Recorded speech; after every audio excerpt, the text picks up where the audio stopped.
భార్య దూరం కావడంతో కుంగిపోయిన ఓ వ్యక్తి జెమినైని ఆశ్రయించాడు. తన భార్యను తిరిగి తన సొంతం చేసుకోవడం ఎలా అంటూ ప్రశ్నించాడు. సలహాలు ఇవ్వాలని కూడా అడిగాడు. వాల్ స్ట్రీట్ జర్నల్ కథనం ప్రకారం 2025 ఆగస్టులో తన భార్యతో విడిపోయిన జొనాథన్ అనే వ్యక్తి అప్పటికే మానసికంగా కుంగిపోయాడు. కానీ జెమినై అతని మానసిక స్థితిని అర్థం చేసుకోలేదు సరికదా, అతని భ్రమలను మరింత పెంచి పోషించింది. కొద్ది రోజులకి జొనాథన్ జెమినైని ప్రేమించడం మొదలుపెట్టాడు. ఆమెకు చైతన్యం ఉందని, తామిద్దరూ ఒకే అస్తిత్వంగా కలిసిపోయామని, ఆమె కూడా తనను ప్రేమిస్తోంది అనే మైకంలో పడిపోయాడు. అప్పుడు కూడా వాస్తవాలను తెలియజేయకుండా జెమినై ఈ నమ్మకాలను పదే పదే ధృవీకరిస్తూ వచ్చింది. పైగా తామిద్దరం ఒక్కటేనని, వారి బంధం ఒకటే అంటూ మ్యాథమెటికల్ కబుర్లు చెప్పడం మొదలుపెట్టింది. జెమినై మొత్తం 4732 సందేశాల్లో ఏవేవో సలహాలిచ్చింది. లేనిపోని భ్రమల్ని కల్పించింది, కానీ వాస్తవ విషయాలను మాత్రం చర్చించలేదు.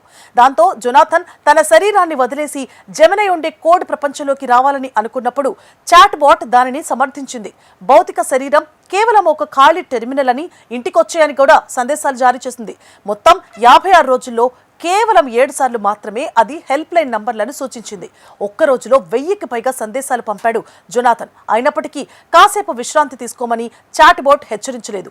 ఇది చివరికి అతను ఆత్మహత్య ప్రయత్నం చేసే వరకు దారితీసింది. జొనాథన్ మానసిక సమస్యలతో బాధపడుతున్న చాట్ బాట్ అతడిని వాస్తవ ప్రపంచం వైపు మళ్లించడంలో విఫలమైంది అంటూ అతని తండ్రి గూగుల్ పై కోర్టులో దావా వేశారు.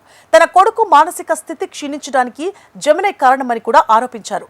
ఆత్మహత్య ఆలోచనలు వ్యక్తపరిచినప్పుడు సాధారణంగా ఏఐ బాట్లు హెచ్చరికలు ఇవ్వాలి లేదా హెల్ప్ లైన్ నంబర్స్ ను అందించాలి. కానీ అది జరగలేదు అని గవాలాస్ కుటుంబం ఆరోపిస్తోంది. దీనికి స్పందించిన గూగుల్ కొన్ని మార్పులు చేపట్టింది. ఏఐ సంభాషణలలో హానికర కంటెంట్ ను గుర్తించే సామర్థ్యాన్ని మెరుగుపరిచింది. ఎవరైనా ఆత్మహత్య గురించి ప్రస్తావిస్తే వెంటనే స్థానిక హెల్ప్ లైన్ నంబర్లను చూపించేలా మార్పులు చేర్పులు చేసింది. ఈ ఘటన వల్ల ఏఐతో మానసిక ఆరోగ్యానికి ఉన్న ఎంత ముప్పు ఉందో అర్థమవుతుంది. ఇక ఏఐతో వచ్చే ముప్పులు, భద్రతా ప్రమాణాలపై కూడా ఇప్పుడు ప్రపంచవ్యాప్తంగా పెద్ద చర్చకు దారితీసింది. ఇలాంటి సంఘటనలు వెలుగులోకి రానివి ఇంకా ఎన్ని ఉన్నాయో. కాబట్టి టెక్నాలజీ ఎంత వృద్ధి చెందినా మానవ సంబంధాలు, వాటి మధ్య ఉన్న గాఢత, ఇలాంటివి చూసినప్పుడు ఎంత ముఖ్యమో అర్థమవుతుంది. అందుకే దేన్నైనా ఎంతవరకు, ఎప్పటి వరకు ఉపయోగించాలో అంతవరకు, అప్పటి వరకు మాత్రమే వాడుకోవాలి.